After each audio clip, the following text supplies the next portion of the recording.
Barabara mtazamaji, ni Jumapili ya tarehe 27 mwezi Disemba mwaka 2020. Karibu ndani ya Switch ya Dhuhuri. Kama kawaida yapo mengi ambayo tumekuandalia, baadhi ya mambo yaliyoibuka na kugonga vichwa vya habari humu nchini na vile vile kimataifa. Unanijua, unitahadi ya Mwasiwa, na mtangazaji mwenza katika lugha ishara ni Michael Maidhia. Lakini kabla kuanza taarifa zetu, tuvipate vidokezo.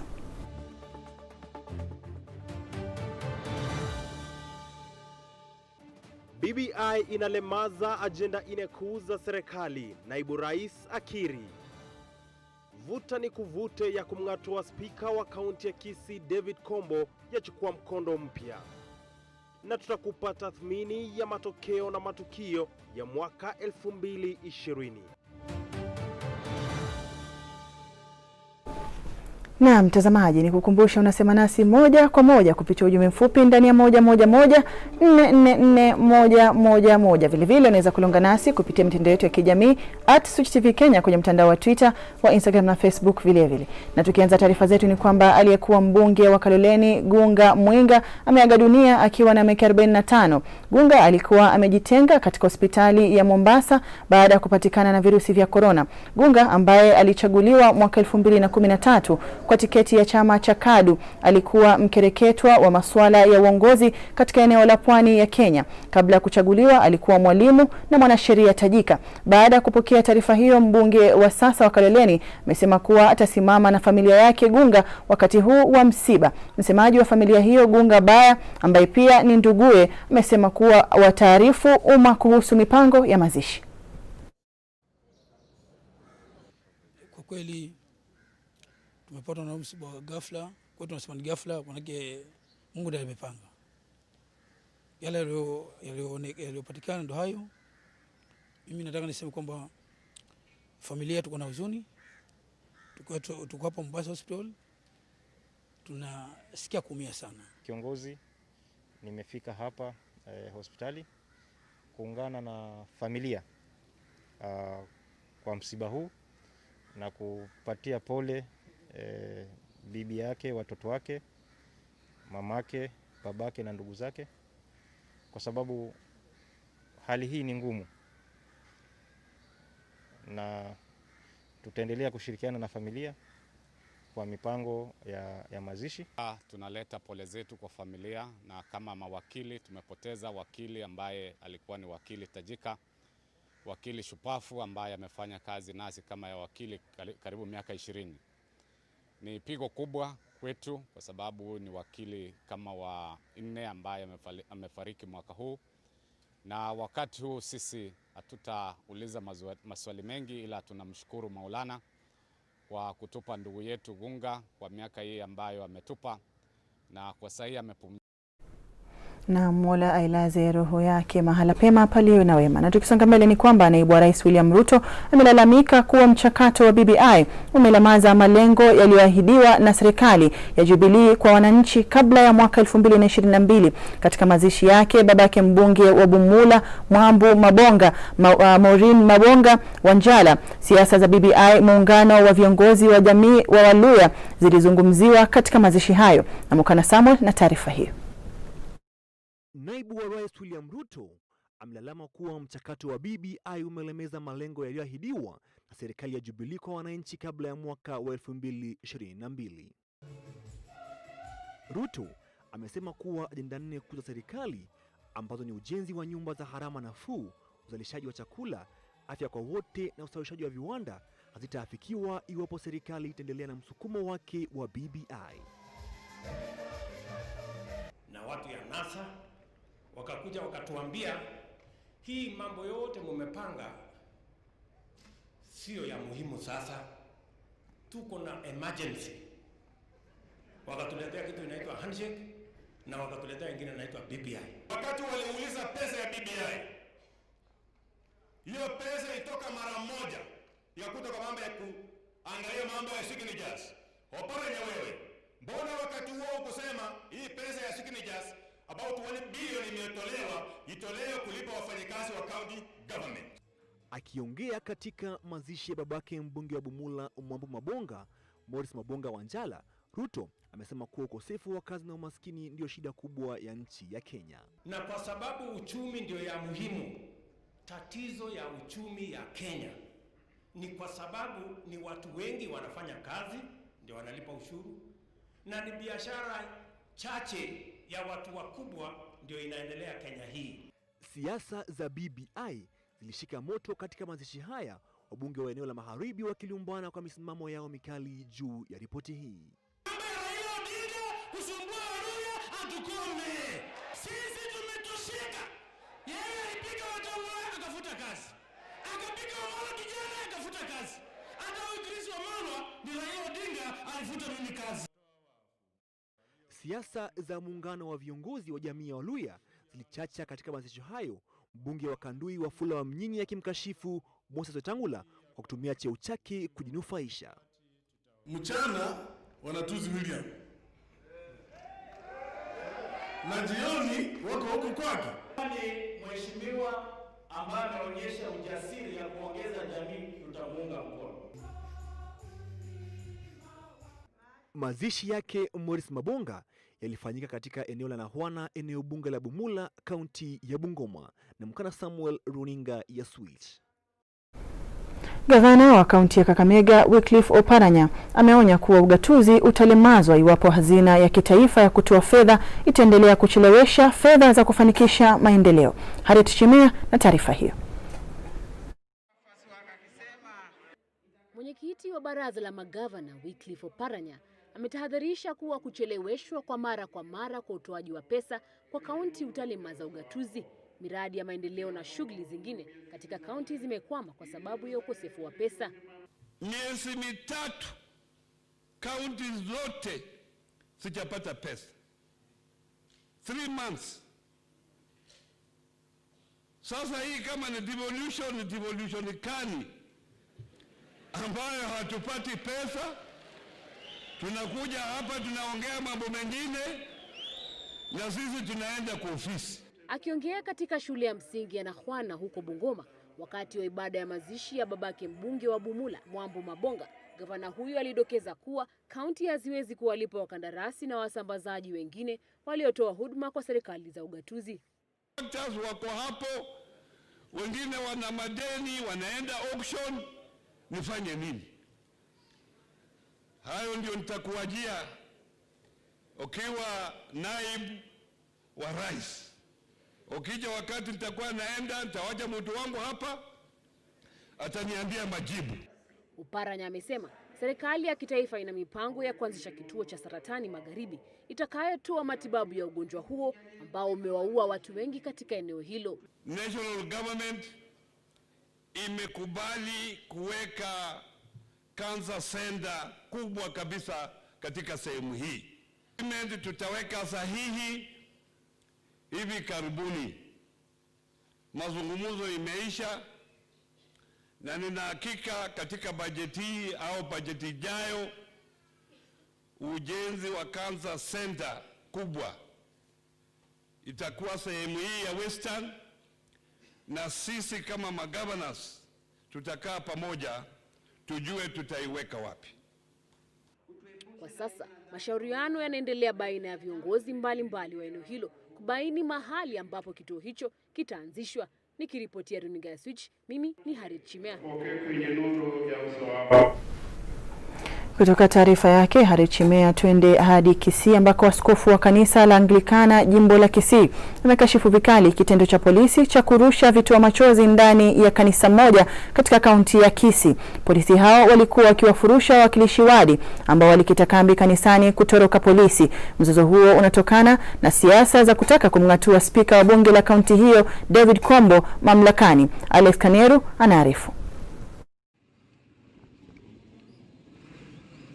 Kulishuhudiwa sarakasi katika kanisa la Kianglikana eneo la kaunti ya Kisii baada ya polisi kurusha vitoa machozi ndani ya kanisa hilo.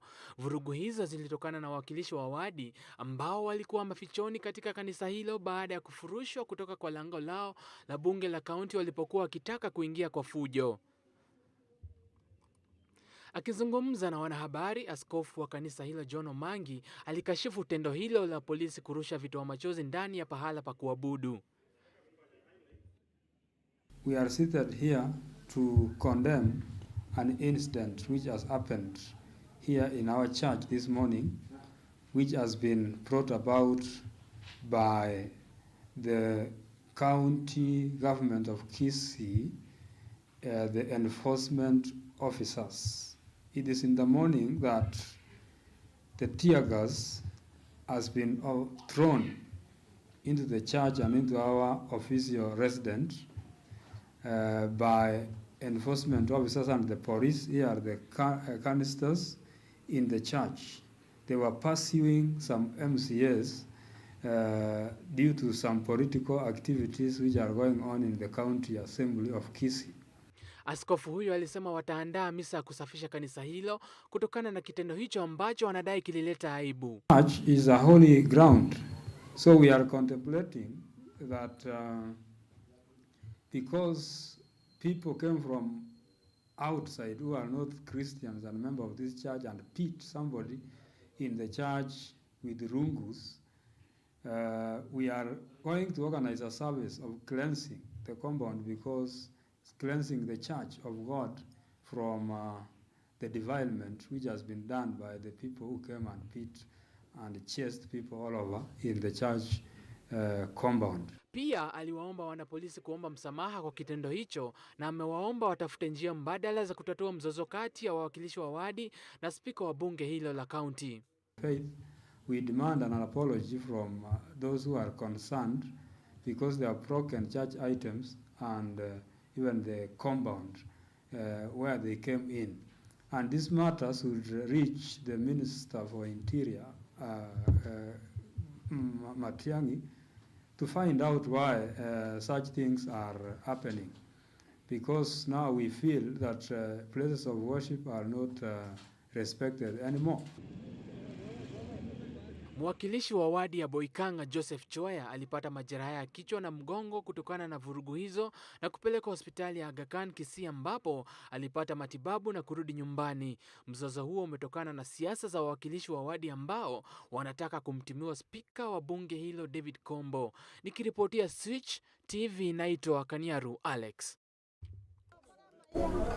Na mtazamaji, kufikia hapo tunakwenda kwenye pumziko fupi, ila nitakuwa narejea na taarifa nyingi zaidi. Endelea kusema nasi kupitia ujumbe mfupi ndani ya 111 444 111. Usibanduke.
Na mtazamaji, karibu tena ndani ya Switch Adhuhuri. Tuendelee kukujuza kuhusiana na mambo yaliyoibuka na kugonga vichwa vya habari humu nchini na vile vile kimataifa. Taarifa ni mwenyewe na ni kuhusiana na changamoto za wanafunzi wanaoishi na ulemavu. Changamoto zinazowakabili wanafunzi wenye ulemavu wa kuona ni nyingi mno na ni kizingiti kwa wanafunzi hao kutimiza ndoto zao za kupata elimu katika taasisi za juu za elimu. Nilimtembelea kijana mmoja naitwa Moses ambaye pia ni mwandishi wa habari na anaishi na ulemavu wa macho na akanieleza changamoto anazopitia yeye binafsi, na hii hapa taarifa kamili.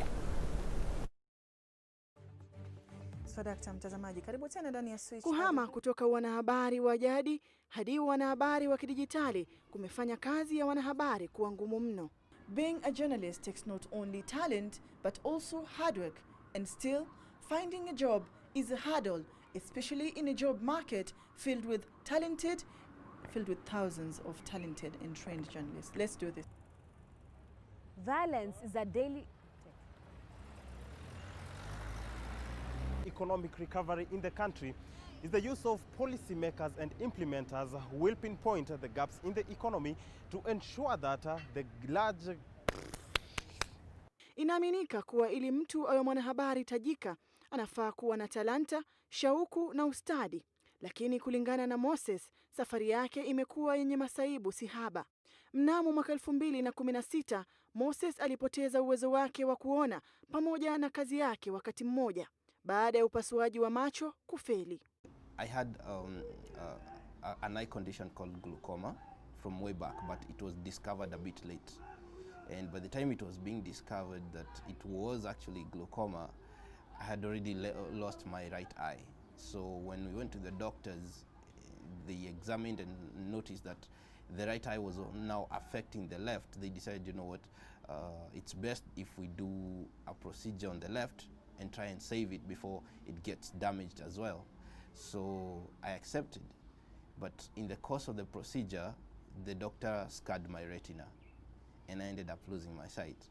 Punde tu alipong'amua kuwa mkondo wa maisha yake umebadilika, aliamua kufanya jambo ambalo ametamani kufanya tangu utotoni, lakini akagundua kuwa ulemavu wake wa kutoona umemzuia kutimiza maazimio yake. Because I had searched for college and a university, knocked on a whole lot of doors, but I couldn't get in.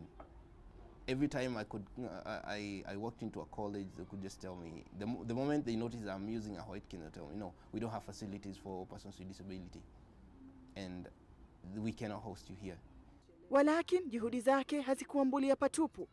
Ndoto yake hatimaye ilitimia, na anasimulia siku yake ya kwanza katika taasisi ya mafunzo ya kitaaluma ya Kenya almaarufu KIPS, ambapo safari yake ya wanahabari hatimaye ilianza. It was amazing because at the same time I was full of excitement and full of anxiety because this is the first time you're getting to the studio, and I was basically taught practicals through and through.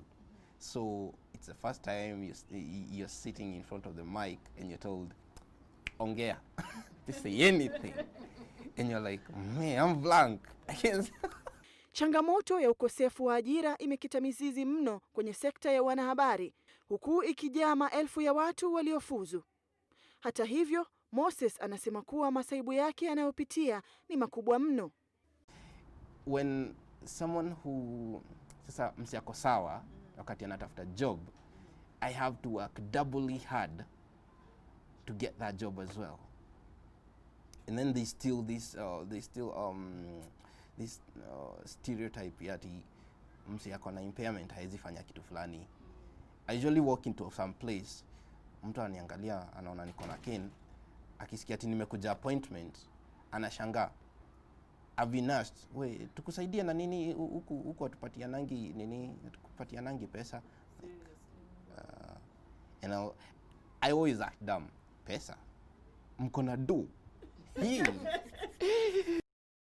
licha ya sheria inayowasimamia wanaoishi na ulemavu kuweka mwongozo wazi kwa taasisi za elimu kufuata ili kuweka mazingira thabiti ya kuwafaa watu wanaoishi na ulemavu. Kaimu mkurugenzi wa jamii ya watu wanaoishi na ulemavu wa kuona almaarufu Kenya Society for the Blind, Solomon Buhala, anasema taasisi nyingi za elimu zimeshindwa kuwapa wanafunzi wasio na uwezo wa kuona fursa ya kujiendeleza kimasomo. And that is why teaching a blind person or a person who has vision impairment is more difficult at the lower level. At the higher level, there are equipments they can use, and they can also be guided. They can read. They can be facilitated to have appropriate material. They can access material on internet. They can write using their laptops, so long as we make their laptops more inclusive, to have a software that will a screen reader that will read and they can use. We do purchase these softwares for all institutions that want to purchase, and we train both those who have lost sight and those who are even working in these institutions to know how to work with the persons with the visual impairment. The only thing is that institutions are not opening up. They should open up. They should accept most learners and then come to us as Kenya Society for the Blind and tell us what can we do. Hata hivyo, Moses bado amejawa na matumaini makuu kuwa ndoto yake ya wanahabari bado itatimia hatimaye. And you see, at the end of the day, the year ends, nothing has been done. No student with visual impairment has been admitted, and while there are many who have passed outside there. So what is happening is that acceptance. The institution should understand it is there for human beings. And one thing, those with the disabilities, they are just like any one of us. The only thing, they have lost sight. But since they have now reached a level that they have done, they can write, they can read, they can listen, yes, then we should involve them. And where we cannot do anything, we consoled. Come to the society. What can we do with such? And we should be ready to set some funds aside. In fact, the government should fund the training institutions. Yes, mass communication should be funded to cater for students with disabilities. We should have more funds. We understand some of this equipment is expensive. But you see, there's more money in this country for training.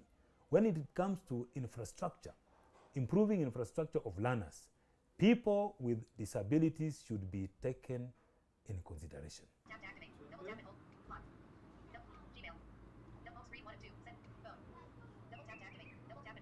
Changamoto za kupata ajira kwenye tasnia ya wanahabari ni kubwa mno, huku maelfu ya wanahabari waliobobea kwenye tasnia hiyo wakifurika nchini. Kwa Moses, kuishi na ulemavu wa macho kumekuwa kizingiti kinachomzuia kukamilisha ndoto yake ya kupata ajira kama mwanahabari. Nikiripotia runinga ya Switch, jina langu ni Hadia Mwasiwa. Na mtazamaji, kutoka taarifa hiyo tunavuka kwenye rubaa za kimataifa ambapo mahakama ya kikatiba Afrika ya Kati imedinda kusimamisha uchaguzi mkuu wa taifa hilo. Upande wa upinzani ulikuwa umetangaza kuwa uchaguzi huo hautakuwa na haki na uhuru kutokana na utaratibu wa upigaji kura ambao watu wengi hawakufuata tume ya uchaguzi. Nchi hiyo kufikia sasa ina mapigano yanaendelea baina ya wanamgambo wanaopigana na serikali ya Rais Faustin Archange.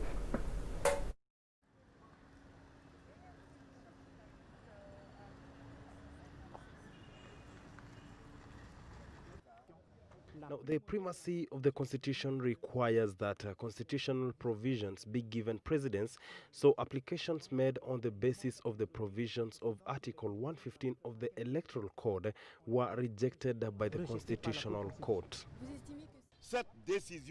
This decision violates Article 36, Paragraph 2 of the Constitution. How can voters go to the polls without peace of mind, especially when some provinces are busy? I think there is one city where the election materials, that is Bambari, were destroyed. And Bangui, how are voters going to go there with the detonations and what is going on in the city? Avec les détonations ce qui se passe dans la ville et dans les villes de stabilité. The failure of what is happening in the Central African Republic is the responsibility of the President of the Republic, of the international community, and of the rebel forces and mercenaries who scourge the Central African Republic. Na katika taifa la Niger, uchaguzi mkuu utaendelea kama ilivyoratibiwa, ambapo kura zitapigwa za ubunge na za urais. Uchaguzi huu una ushindani mkali na ni jukumu la tume ya uchaguzi kwenye nchi hiyo kuhakikisha kuwa ina uhuru na haki. Baadhi ya maeneo ambayo hayakuwa yamepokea vifaa vya upigaji kura kufikia sasa vimeanza kusambazwa.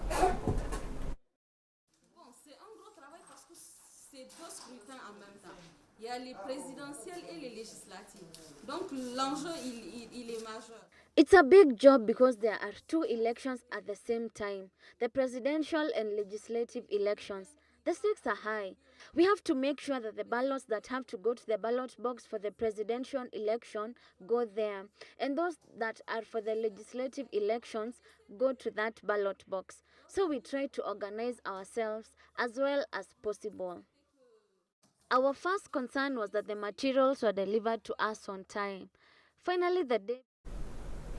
Na mwaka huu umejawa na changamoto si haba, na maisha yamebadilika ghafla kufuatia ujio wa virusi vya corona. Tumekuandalia awamu ya kwanza ya tathmini fupi ya mwaka huu ndani ya janga la corona. Virusi vya corona vilipenya kwenye mataifa mengi mapema mwaka huu baada ya kugunduliwa mwaka jana mjini Wuhan kwenye taifa la Uchina. Kilichofuata ilikuwa ni mauti na mlolongo wa makaburi, huku maelfu ya watu wakipoteza maisha yao. Ilibidi babangu azikwe kama mnyama, kama mnyoo ama kama mbwa. Hii ni kukosea heshima binadamu wote kwa jumla. Hali ya hofu ikatanda kote ulimwenguni na jitihada za kujihami dhidi ya virusi vya corona vikaanza kuwekwa. Shule na vituo tofauti vikageuzwa kwa hospitali baada ya vituo vya afya kushindwa kuhimili idadi ya wagonjwa. Hali ilikuwa si hali tena.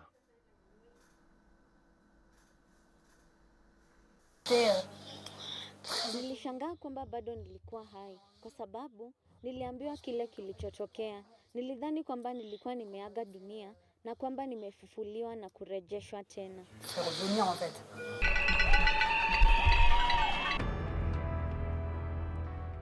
Usilolijua ni kama usiku wa giza.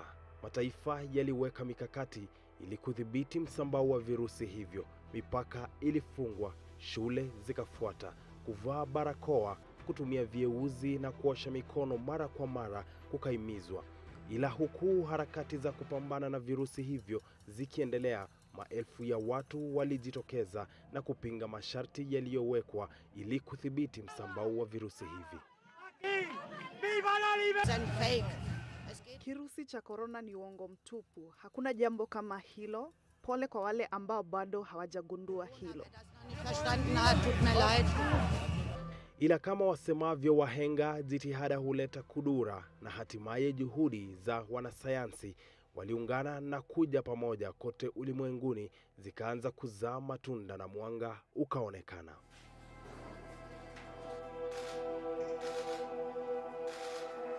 Progress on vaccines gives us all a lift, and we can now start to see the light at the end of the tunnel.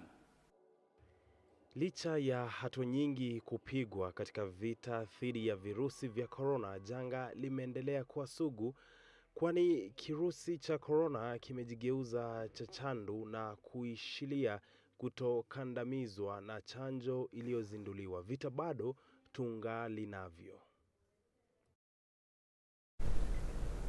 Na mtazamaji, kutoka tathmini hiyo tuingie viwanjani, ambapo penalti ya Alexandra Lacazette dakika 35, kisha bao la pili kupitia mkwaju wa adhabu yake Granit Xhaka dakika 44, kisha la tatu lake Bukayo Saka dakika 56 lilifunga karamu ya magoli dhidi ya Chelsea. Vijana wake Frank Lampard walishindwa kutamba dhidi ya kikosi cha Arsenal kilichokuwa kimebadilishwa. Bao lake Tammy Abraham liliwafutia machozi. Licha mmiliki mpira mpira pakubwa, Chelsea walishindwa kutengeneza nafasi za kupata bao. Kutokana na mechi hiyo, kocha wa Chelsea amewafukia vijana wake kwa uzembe walioonyesha.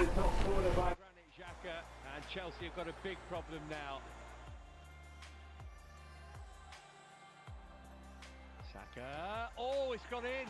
Incredible. Mendy misjudged it. I think Saka might have too, but Arsenal will take it. It's surely the goal that takes the game. Barabara mtazamaji, kutoka viwanjani na fungasha virago vyangu studioni kwa sababu muda wangu wa switch adhuhuri umekwisha kufikia sasa. Nimekuwa kwa hadi ya Mwasiwa na mwenzangu Michael Maidhia. Hadi wakati mwingine tena, nasema kwa heri.